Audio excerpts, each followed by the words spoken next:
चलिए हम लोग पढ़ रहे हैं आपका एलिमेंट के बारे में, ठीक है, एलिमेंट एंड मिक्सचर्स के बारे में, जिसमें हम लोगों ने मेटल के बारे में पढ़ाई कर चुके हैं।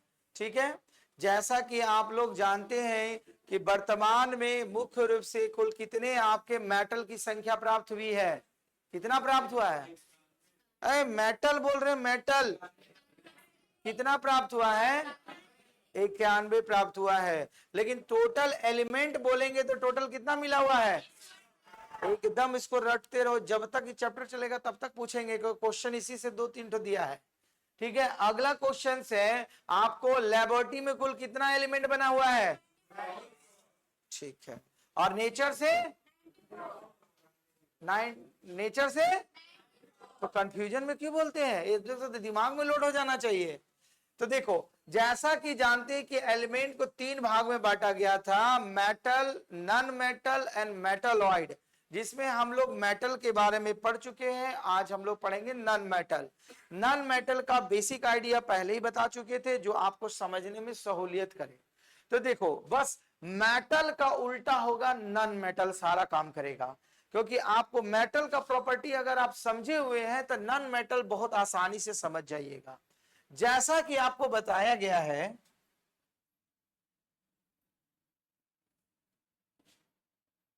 देखो मेटल जो होता है उसमें इलेक्ट्रिक करंट सुचारू रूप से पास हो जाता है, या दूसरी भाषा में आप लोग बोलते थे या बोलता जाता था कि जी वैसे एलिमेंट जिसमें इलेक्ट्रिक करंट सुचारू रूप से फ्लो करे उसे हम लोग मेटल कहते हैं, और जिसमें इलेक्ट्रिक करंट सुचारू रूप से फ्लो नहीं करे उसे नॉन मेटल कहते हैं। वो सिंपल डेफिनेशन है स्टार्टिंग डे, बट वो वाई, क्यों ऐसा होता है? तो देखो, जैसा कि बोला गया था, तो जब जिसमें फ्लो होगा तो वो क्या का, जिसमें नहीं होगा तो उसे कुचालक कहते हैं। कुचालक मतलब हुआ जिसमें विद्युत धारा सुगमता से पास नहीं होती है, बेसिक आइडिया था। फिर उसके बाद अधातुओं में विद्युत फ्लो नहीं होगा। लेकिन वेरी वेरी इंपॉर्टेंट क्वेश्चन यहां बनता है ग्रेफाइट के बारे में। ग्रेफाइट एक नॉन मेटल होते हुए भी इसमें इलेक्ट्रिक करंट फ्लो करता है। समझ में आई बात? ग्रेफाइट कार्बन का ही अवरूप है, ठीक है, पॉलीमर है। तो ग्रेफाइट, तो देखो जो अपवाद रहेगा एग्जामिनर वही क्वेश्चन पूछेगा आपसे। ग्रेफाइट जो होता है नॉन मेटल होने के बावजूद भी ये इलेक्ट्रिक करंट इससे पास किया जा सकता है। ठीक है, तो अगर पूछा जाए कि एक नॉन मेटल का एग्जांपल बताइए जिसमें इलेक्ट्रिक करंट फ्लो करता है, तो उसका नाम क्या आएगा?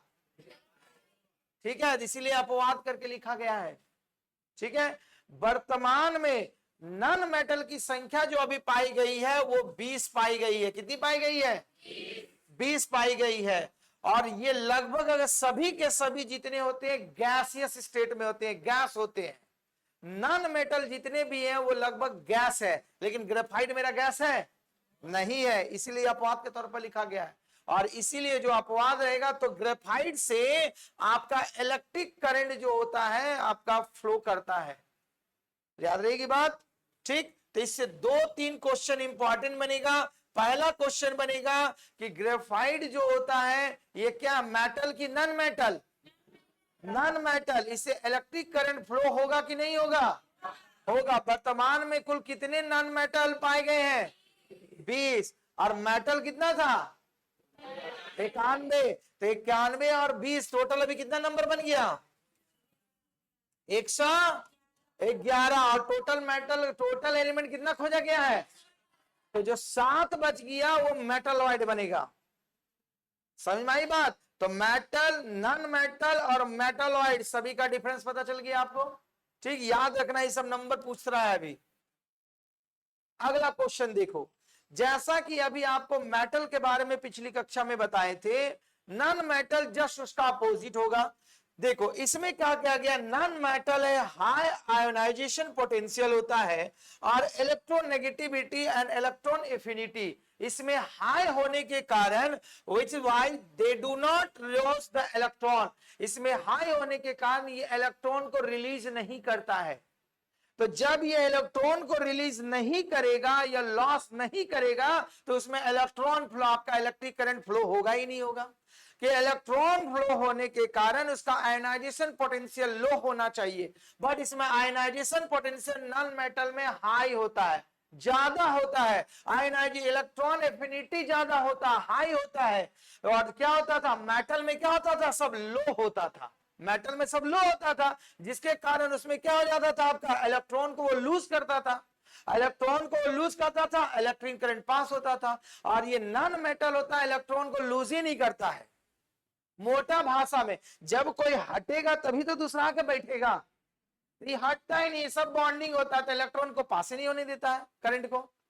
मोटा मोटा भाषा में याद रखना, ठीक। इलेक्ट्रॉन में हटेगा तभी उसको रास्ता बनेगा, अभी हट रहा है नहीं तो रास्ता नहीं बन रहा। मतलब यही वजह है कि नॉन मेटल में, non metal is not good for electric current supply. इसीलिए गैसियस स्टेट में जो होता है आपका इलेक्ट्रिक फ्लो नहीं होता है, उच्च अपवाद को छोड़ करके, नॉट 100% बोल रहे। याद रहेगी उसका रीजन क्या है जब पूछा जाएगा रीजन, क्योंकि इसमें जितने भी नॉन मेटल होता है उसका आयनाइजेशन पोटेंशियल हाई की लो होता है, हाई होगा ज्यादा। उसके बाद इलेक्ट्रॉन नेगेटिविटी उसमें ज्यादा लो होगा कि हाई होगा, हाई होगा। फिर इलेक्ट्रॉन एफिनिटी, सभी हिंदी में नाम लिखा हुआ ऊपर में, इसका भी हाई होता है। यही वजह से इसमें इलेक्ट्रिक करंट जो होता है फ्लो नहीं होता है। समझ में रहेगी बात, बस जस्ट उल्टा बोल रहे हैं हम मेटल का। अगला समझोगे, अगला बोला गया, देखो बोला गया they do not have metallic लुस्टर। बोला गया इसमें चमक देखने को नहीं मिला। गैस स्टेट में क्या चमक देखने को मिलेगा, आपका मेटल का ये प्रॉपर्टी था कि उसमें चमक देखने को मिलता है। जितने मेटेलिक प्रोडक्ट होते हैं वो चमकीले होते हैं नेचर से। अगला बोला गया था कि दे डू नॉट, आप सॉरी, दे आर नॉट जो होता है मेलेबल एंड डक्टाइल, मतलब इसको जब आप पीट के आपको चादर में बदल ही नहीं सकते हैं। अगला ये विद्युत का सुचालक होगा कि कुचालक होगा आपका, क्योंकि इसमें इलेक्ट्रिक सप्लाई होगा ही नहीं होगा, तो जब इलेक्ट्रिक सप्लाई नहीं होगा तो इसे कुचालक कहेंगे। जिसमें इलेक्ट्रिक सप्लाई आराम से होगा उसे सुचालक कहेंगे। ठीक, आप लोग अच्छा से पढ़ाई करेंगे तो आप लोग सुविद्यार्थी हैं, और नहीं पढ़ाई करेंगे तो कुविद्यार्थी है ना। सु और कु में डिफरेंस है, चाइनीज वर्ड हो जाएगा, सु स्टूडेंट, को स्टूडेंट। ठीक, याद रखिएगा ये सब टेक्निक। तो इसीलिए जो बोला जाता है नॉन मेटल जो होता है वो विद्युत और उष्मा के लिए क्या होते हैं, कुचालक होते हैं। वही लिखा गया they are bad conductor of electricity and heat. Heat and electricity का बैड कंडक्टर है कौन, non metal. Why most of the non metals are found in gaseous state. ज्यादातर ये जो पाए जाते हैं आपका गैस अवस्था में पाए जाते हैं, तो इसीलिए नॉन मेटल है। दूसरा रीजन है इसका आयनाइजेशन पोटेंशियल ज्यादा होगा कि कम होगा, ज्यादा होगा। इलेक्ट्रॉन नेगेटिविटी ज्यादा होगा कम होगा, सीधा सा बात है, एकदम क्लियर कट समझिए। अगला, अब देखो, अभी हम लोग मेटल में पढ़े थे कि मेटल का जो स्वाद होता है वो क्या होता है, कड़वा होता है। अब देखो नॉन मेटल में देखो इसका स्वाद खट्टा होगा। खट्टा समझते हैं ना, इमली का खट्टा जानते हैं ना, उसी तरह ये खट्टा दिखेगा, कड़वा ने। कड़वा और खट्टा में डिफरेंस जानते हैं ना, नहीं? खट्टा तो समझ गया, कड़वा मतलब जैसे दवा हुआ जैसे होता है, जैसे नीम, करेला। हाँ, तो जो जितना कड़वा चीज होगा ना वो शरीर के लिए और बुद्धि के लिए उतना फायदेमंद। करेला का देखो, खाओ, करेला में पूरा उसमें चीनी उनी डाल कर खाते हैं, नहीं ऐसे खाओ, कच्चा करेला खा जाओ। हाँ, शर्त लगाओ कौन कच्चा करेला ज्यादा खा सकता है ना। बॉडी में कभी गर्मी का दिन में ऐसे भी खाया जाता है, जिसका भी एलर्जी का जैसे प्रॉब्लम हुआ, जैसे फुंसी उनसी इसका बॉडी से ज्यादा निकलता है, करेला का जूस पियो एकदम खाली पेट में। हाँ, नीम का पत्ता वो नया वाला, ताजा वाला। हाँ, गर्मी का दिन में, गर्मी में बहुत सारा कीड़े मुहासे सब होता है ना बॉडी में, क्योंकि हम लोग का टेम्परेचर चेंज होने लग जाता है, इसलिए ये सीजन में सेवन किया जाता है। अगर दादी उदी आप लोग का साथ रहते तो खिलाई भी करते, आप अपना मन मौजी चीनी उनी डाल के खा जाते हैं, इसीलिए यहाँ पर करेला नहीं बिकता है। ठीक है, तो कहने का मतलब इसका स्वाद कड़वा मतलब वही होता है। ठीक है, तो खट्टा जो, इसीलिए नॉन मेटल जब ऑक्सीडाइज होगा तो ये स्वाद में कैसा प्रतीत होगा, खट्टा होगा, और ये बेसिक नेचर में कैसा होगा, एसिडिक, जिसको बोलते हैं अम्लीय। जबकि मेटल जो होता है नेचर में कैसा होता है, बेस, क्षारीय रहता है। दोनों का डिफरेंस समझते जाना, मेटल और नॉन मेटल के साथ साथ डिफरेंस भी चल रहा है और उसका प्रॉपर्टीज भी चल रहा। समझ में आ गई बात। अब देखो, वो थे मेटल जो होता है वायु के साथ, जल एंड वाटर के साथ ऑक्सीडाइज करते थे, और ये देखो यह वायु तथा जल में रखने पर इसका कोई इफेक्ट नहीं होता है। नॉन मेटल प्रोडक्ट को ये वायु में रखो, ये जल में, उसका कोई इफेक्ट नहीं। ऑक्सीजन क्या उसका इफेक्ट पड़ रहा है, वो तो खुद ही एयर में है। लेकिन अगर आप मेटल को रखोगे तो वो ऑक्सीडाइज हो जाती थी वहां पर। समझ में आ रही बात। बट नॉन मेटल को वाटर में रखो या एयर में रखोगे, उसके ऊपर कोई प्रभाव नहीं पड़ता है।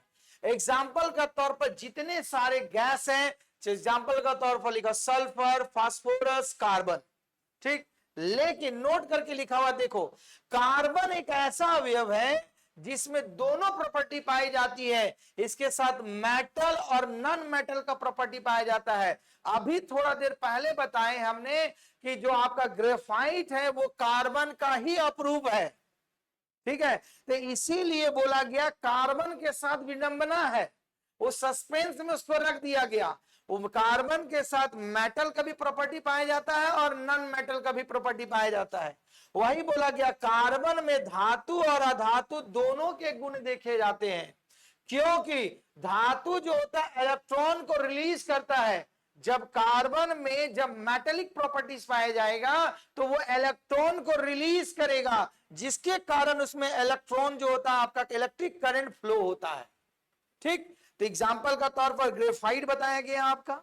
ले दूसरी बात बोला गया, अधातु का केस में ये इलेक्ट्रॉन को एक्सेप्ट कर लेता है। तो जब इलेक्ट्रॉन को एक्सेप्ट करेगा तो इसमें ऑक्सीडेशन का प्रॉपर्टी देखने को मिलेगा कि रिडक्शन का, रिडक्शन का। जब वो इलेक्ट्रॉन को लेगा, ग्रहण करेगा, तो वो रिडक्शन कहलाएगा। जब वो त्यागेगा तो वो ऑक्सीडेशन कहलाएगा। तो इसीलिए कार्बन एक ऐसा नॉन मेटल है, एक ऐसा नॉन मेटलिक ग्रुप का है जिसमें दोनों प्रॉपर्टी पाया जाता है, मेटल और नॉन मेटल का। वो अगर कोई पूछा जाएगा why carbon have both properties, metallic and non metallic, तो इसका रीजन बताइएगा। क्योंकि ये मेटल का केस में ये इलेक्ट्रॉन को रिलीज करता है, और नॉन मेटल का केस में इलेक्ट्रॉन को क्या करेगा, वो एक्सेप्ट करेगा, जिसके कारण इसमें दोनों क्रिया हो जाएगी। इसमें ऑक्सीडेशन का भी क्रिया देखा जाता है और रिडक्शन का भी। समझ में आ रहा है, ठीक। तो वही सब लिखा गया है कहानी। बोला गया देखो कार्बन के बाहरी आउटर सेल में जो इलेक्ट्रॉन की संख्या कितनी पाई गई है, 4। अभी अगला चैप्टर में आएंगे। यह दोनों का काम करता है, मतलब ये ऑक्सीडेशन में भी काम, मेटेलिक में भी और नॉन मेटेलिक दोनों में पाया करता है, ठीक। रीजन है कि इसके बाहरी सेल में इलेक्ट्रॉन की संख्या कितनी देखने को मिलेगी, 4। समझ में आया, ठीक। आगे देखो, तो मेटल नॉन मेटल के बाद अगला कड़ी जो आता है मेटलॉइड, जिसको बोलते हैं उपधातु। तो अभी आप लोगों ने फिर रिमाइंड कर रहे हैं कि अभी टोटल नहीं, तो हम नाम बोलेंगे तो सोच लो क्या होगा, हम लाइव में चल रहे हैं। तो कहने का मतलब ये हुआ कि मेटलॉइड जो बोला गया था, कि अभी आपको बार बार इसलिए रिपीट करा रहे हैं कि ये क्वेश्चन आ रहा और आएगा भी, क्योंकि पीछा नहीं छोड़ेगा आपको, ऐसा क्वेश्चन है। तो अभी तक टोटल एलिमेंट कितना खोजा गया है, 118, जिसे मेटल कितना है 91, फिर नॉन मेटल कितना 20, तो मेटलॉइड कितना, समझ में आया। सबको जोड़ने के बाद 118 पूर जाना चाहिए, क्योंकि अभी आएंगे अगला पीरियोडिक टेबल में कहानी चलेगा। तो अब देखो क्या हुआ, अभी आप लोग इसके बारे में जानते थे metalloid. Metalloid is also known as semiconductor, semi metal बोलो या सेमीकंडक्टर, ठीक है, क्योंकि इसी का प्रॉपर्टी है सेमीकंडक्टर का। तो मेटलॉइड ही बोला जाता है। और सेमी मेटल, सेमी मेटल कहने का मतलब, मेटल मतलब ये इलेक्ट्रॉन को इलेक्ट्रिक करंट सुचारू रूप से पास होता है। सेमी मेटल इसलिए कह दिया गया कि ये सीमित मात्रा में से इलेक्ट्रिक करंट फ्लो होगा, ठीक। इसीलिए बोला जाता है मेटलॉइड का जो प्रॉपर्टी देखा गया है वो सेमीकंडक्टर के केस में देखा जाता है ज्यादा। तो बोला गया देखो वे रासायनिक तत्व है। देखो आपका प्रॉपर्टी में लिखाया गया था शुरू में कि ये जब रासायनिक रूप से किस फॉर्म में देखने को मिलेगा, तो किस फॉर्म में रहता है ये? तत्व का रूप में। किस फॉर्म में देखने को मिलता है? तत्व में, जिसमें धातु और अधातु दोनों के गुण पाए जाते हैं। मेटालॉइड, जिसमें मेटल का भी प्रॉपर्टी कुछ देखने को मिलेगा और नॉन मेटल का भी प्रॉपर्टी देखने को मिलेगा। बोला गया ये आम तौर पर देखो चमकदार, तो चमकीला किसका प्रॉपर्टी है? मेटल का कि नॉन मेटल का? मेटल का। चमकीला चीज सारा मेटल का कहलाता है। दूसरा बोल दिया गया भंगुर, मतलब ये धुंधलापन दिखे, जिसको बोला गया अधात्विक गुण, माने नॉन मेटेलिक प्रॉपर्टी जिसको बोलते हैं। ठीक है, होते हैं, और इसीलिए ये मुख्य रूप से काम करता है सेमीकंडक्टर का। किसका काम करता है? तो सेमीकंडक्टर बनाने के लिए आप यूज कीजिएगा मेटल, नॉन मेटल या मेटालॉइड्स का। बोलो किसका यूज करेंगे? लिखा हुआ है ना मेटालॉइड का। तो जब जब आपका बोलेंगे सर सेमीकंडक्टर क्या बनाते हैं, आपको बार बार एग्जांपल देते हैं। आपके मोबाइल में जो सिम कार्ड लेता है खोलना, वो जो बहुत सर्किट रहेगा बहुत छोटा सा रहता है, जो वही सिलिकॉन का बना रहता है। कंप्यूटर देखे होगा तो कंप्यूटर का प्रोसेसर देखते हैं ना, एक चरखुट्टा छोटे को रहता है, प्रोसेसर वही पूरा कंप्यूटर को चलाता है, ब्रेन है, वो भी सिलिकॉन का बना रहता है। जितने चिप बनते हैं सब सिलिकॉन का बनता है, और इसका सबसे बड़ा आयात माने दूसरे सप्लाई करने वाला चीन है। इसीलिए अब आने वाला समय में सब दाम बढ़ा रहा, mobile A to Z product का दाम बढ़ा दिया है वो। ठीक, तो मेमोरी कार्ड का नाम तो जानते ही होंगे, क्या होता था? चिप टाइप का होता है ना, लगता है कि नहीं हमको 32 GB का। अब क्या हो रहा, मोबाइल में इनबिल्ट मेमोरी कार्ड दे देता है। एक्सटर्नल मेमोरी कार्ड सब जगह रहता है, एक्सटर्नल लगाने के लिए भी देता है, कंप्यूटर में भी हर जगह होता है, मतलब उसका मेमोरी को बढ़ाने के लिए। तो आप लोग भी अपना मेमोरी बढ़ाने के लिए कनेक्शन कर लो एक मेमोरी कार्ड लगा करके। सर नहीं धंसता है, लोड हो गया, एक्स्ट्रा रहेगा, फिर फॉर्मेट मारेगा, फिर बढ़ा लेगा। आज ना कल आ ही जाएगा एक जमाना में, देखिए तो कंफर्म है। अभी नहीं आया, आएगा ही, बस ऑपरेशन करके यहां सेट कर देगा सब लोड। तो जो सेमीकंडक्टर या मेटालॉइड्स का मुख्य रूप से जो यूज किया जाता है, वो मेमोरी कार्ड, सिम कार्ड, जितने भी चिप लेवल पर काम होते हैं वो सभी में मेटालॉइड का यूज किया जाता है। और मेटालॉइड का मुख्य रूप से यूज हम लोग करते हैं सेमीकंडक्टर बनाने में, क्योंकि सेमीकंडक्टर में दोनों प्रॉपर्टी पाया जाता है, मेटल और नॉन मेटल का। समझ में आई बात यहां तक? आगे देखो, अब देखो मेटालॉइड का कुछ एग्जांपल जैसे दिया गया है। 7 एलिमेंट बोले हैं ना मेटालॉइड का, इस सातों का नाम याद रखोगे। यहां तो याद नहीं कि वहां तो कंपल्सरी है पीरियोडिक टेबल, लेकिन यहीं से याद देखो क्या है। पहला नाम लिखा हुआ है बोरॉन, क्या नाम लिखा हुआ है?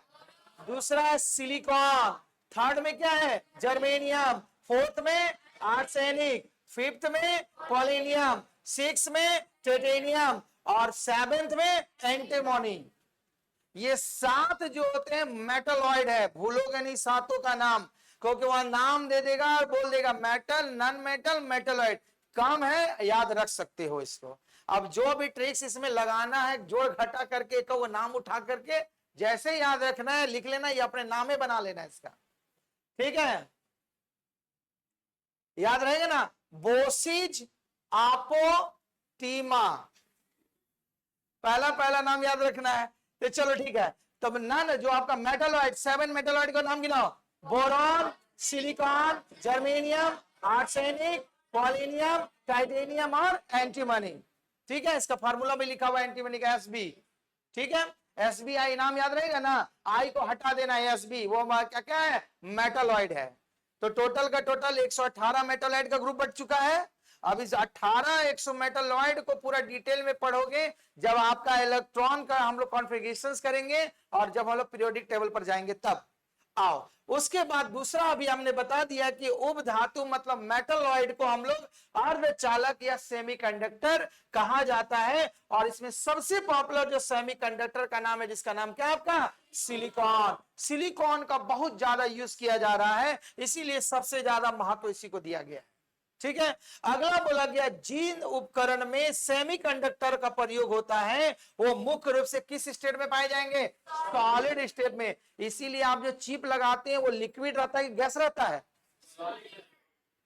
लिक्विड गैस बोल दो, रहता है ना। सिम कार्ड को निकाल के देखना तो शायद निकालेंगे तो नंबर हट जाएगा, तो फिर नहीं हटता है, हट जाता है। अगर वो मेमोरी में नहीं होगा, दो तरह का मेमोरी होता है ना, परमानेंट मेमोरी और एक टेम्पोररी मेमोरी। तो अगर टेम्पोररी मेमोरी में रहेगा तो मोबाइल सिम कार्ड खोले तो खत्म, अब परमानेंट में रहेगा तो सिम निकालो चाहे हटाओ तो खत्म। अब तो आज सिस्टम आ गया, उसको आप लोग लिंक कर देते हैं अपने अपने अकाउंट से, ठीक है। तो अगर चाहते हैं कि परमानेंट रहे तो आपका जीमेल से उसको लिंक कर दो, सारा वहां पर रिपोर्ट चला जाएगा। चलो वो जो आईटी वाला पढ़ते हैं वहां, अभी आईटी नहीं पढ़ रहे हैं, अभी केमिस्ट्री पढ़ रहे हैं। तो देखो ये सारा का सारा समझ में आ गया। तो इसका क्वेश्चन देखो बहुत इंपॉर्टेंट बनता है यहां से कि अगर जितने भी आप बोले कि सर मेटलॉइड जो होते हैं उसको हम लोग सेमीकंडक्टर भी कहते हैं, और सेमीकंडक्टर जो यूज किया जाता है वो किस स्टेट में रहेगा? सॉलिड, लिक्विड और गैस। सॉलिड का केस में रहेगा। वर्तमान में टोटल कितने मेटलॉइड पाए गए हैं? 7। सातों का नाम याद रहेगा। वंस मोर, वन साउंड में सबका साउंड मिलना चाहिए, नहीं कि मिला जुला कर कोई बोलेगा। बोलो, boron, silicon, germanium, arsenic, polonium, titanium, antimony. अब ये तनख्वाह में रहते, कल सातों का नाम पूछेंगे, याद रखोगे, सबसे पूछेंगे। अगला देखो, ये पूरा चार्ट में स्ट्रक्चर जैसे आप पढ़ चुके थे पिछली कक्षा में, वहां चार्ट आपका छूट गया था, इसलिए चार्ट ड्रॉ कर दिया गया है। देखो बोला गया पृथ्वी पर, इस ब्रह्मांड में पृथ्वी पर जो बोला गया है, पृथ्वी पर सर्वाधिक मात्रा में जो पाए जाते थे आपके जितने भी एलिमेंट आपका बताया गया, लिखाया गया था, बताया गया था ना पिछली में। पहला नाम क्या था आपका? ऑक्सीजन। दूसरा देखो यहां पर ऑक्सीजन लगभग लगभग 46.6% आपका पाया गया है। दूसरा में आता है सिलिकॉन। तो आपका जब बोलते हैं सिलिकॉन, अब बताओ ये मेटल, नॉन मेटल या मेटलॉइड में ये, ठीक। उसके बाद अगला नाम आता है किसका? एल्युमिनियम का। फिर उसके बाद Fe मतलब कौन सा नाम आता है? आयरन, है ना। और C4A4 क्या होता है आपका? कैल्शियम। और Na4 क्या होता है? ठीक। ये पूरा का पूरा रेशियो है, ये पूरा का पूरा इसलिए चार्ट दे दिया गया है। उसके बाद देखो Fe iron, calcium, sodium, V for potassium, Mg for magnesium, और बाकी जो कुछ बच जाता है वो अदर ग्रुप में आते हैं। ये जितने हमारे अर्थ पर पाए जाने वाले टोटल के एलिमेंट का ये परसेंटाइल है, ठीक। लेकिन सब भूल जाना, लेकिन कम से कम बोलेंगे कि इसीलिए इतना नहीं है, इसलिए यहां पूरा चार्ट ही लिख दिए हमें, ठीक। अब चार्ट को लिख देना अदर में, लेकिन स्टार्टिंग से 4-5 नाम जरूर याद रखना आप, क्योंकि ये पूछा जाता है कि पृथ्वी पर सबसे ज्यादा कौन सा एलिमेंट पाया गया। अब एक दिमाग में क्वेश्चन आएगा कि सर ये ऑक्सीजन है और आप इसको एलिमेंट तत्व कह रहे हैं, क्योंकि आपको डिफाइन कर चुके हैं कि ये आपका भौतिक रूप से जो होता है, ऑक्सीजन को किस नाम से जाना जाता है? भौतिक रूप से गैस। लेकिन आपका रासायनिक रूप से, आप समझ में आ गया ना कहानी, क्या होता है भौतिक और रासायनिक प्रॉपर्टीज। तो इसीलिए यहां पर ये कंफ्यूजन नहीं होना चाहिए कि एलिमेंट बोल रही है गैस, दोनों का डिफरेंस समझ में क्लियर है। तो ये पूरा का पूरा बेसिक स्ट्रक्चर है, पढ़ लीजिएगा। चलो वंस मोर रिकॉल करो, जी पृथ्वी पर पाए जाने वाले सीरीज बना हुआ, पहला कौन सा है? ऑक्सीजन। दूसरा सिलिकॉन। तीसरा एल्युमिनियम। चौथा आयरन। पांचवा और छठा, ठीक है। नमक का फार्मूला जानते हैं ना, NaCl, सोडियम क्लोराइड। आएगा आएगा, टेंशन, ठीक है। ये पूरा का पूरा चार्ट है, जरूर ड्रॉ कर लीजिएगा, याद रखने का जो लॉजिक जैसा कीजिएगा अपना। अगला वेरी वेरी इंपॉर्टेंट,